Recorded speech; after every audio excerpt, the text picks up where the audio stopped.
Hi hello guys, welcome back to my channel. ഇന്ന് വന്നിട്ട് ഞാനും ബെങ്കും വിചാരിച്ചു ഒന്ന് ബീച്ച് വരെ പോയിട്ട് വരാമെന്ന്. ഞങ്ങളുടെ കോളേജിന് അടുത്ത് തന്നെയുള്ള ബീച്ചാണ്, കുറച്ചൊന്ന് നടക്കണം. അങ്ങനെ നടന്ന് ഞങ്ങൾ ബീച്ചിലെത്തി. സ്വാഭാവികമായിട്ട് എപ്പോഴും ചെയ്യണ പോലെ തന്നെ അവിടെ കിടന്ന് തിരിഞ്ഞും പറഞ്ഞും കുറച്ച് നേരം കളിച്ച് നടന്നു.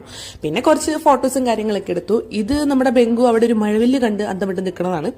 നിങ്ങൾ കണ്ടോ ഗൈസ്, ഞങ്ങൾ വന്ന ടൈമിൽ 5 മണിക്ക് ഇവിടെ ഒരു വെയിലുണ്ടായിരുന്നു. ഞങ്ങൾ അടിപൊളിയായിരുന്നു. ഞങ്ങൾ നല്ല ഫോട്ടോ ഒക്കെ എടുത്ത് ആസ്വദിച്ച് വരുമായിരുന്നു. അപ്പൊ ഇത് 6 മണി സമയം 6 മണിയായപ്പോൾ ഇവിടുത്തെ വെയിൽ കണ്ടോ, ഇതാണ് ഇമാതിരി കത്തി ജ്വലിക്കുകയാണ് നമ്മുടെ ബീച്ച്.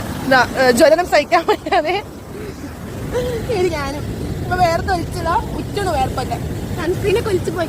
അതെ, ഈ മുടിയാട്ടം കണ്ട് നിങ്ങൾ ഞെട്ടണ്ട ഗൈസ്. അത് വേറെ ഒന്നുമല്ല, നമ്മളിതാ ഈ കാണുന്ന പോലെ സ്ലോ മോഷനിലിട്ട് ഒരു ബാക്കിലൊരു ബാക്ക്ഗ്രൗണ്ട് സോങ് ഒക്കെ കയറ്റി റീൽ എടുക്കാനുള്ള തത്രപ്പാടിലാണ് ഞാനും ബെങ്കും. അങ്ങനെ റീൽ എടുപ്പും കാര്യങ്ങളൊക്കെ കഴിഞ്ഞതിന് ശേഷം ഞങ്ങൾ പിന്നെ നേരെ കോളേജിലേക്ക് വിട്ടു. ശരിക്കും ബീച്ച് ഒരു അടിപൊളി വൈബാണ്. വൈകുന്നേരങ്ങളിൽ ഇങ്ങനെ ഇടയ്ക്കൊരു പോക്ക് ഞങ്ങൾക്ക്. ഈ വീഡിയോ വന്നിട്ട് ഇത്രയുള്ള ഗൈസ്. ഇഷ്ടപ്പെട്ട ലൈക്ക്, ഷെയർ, സബ്സ്ക്രൈബ്.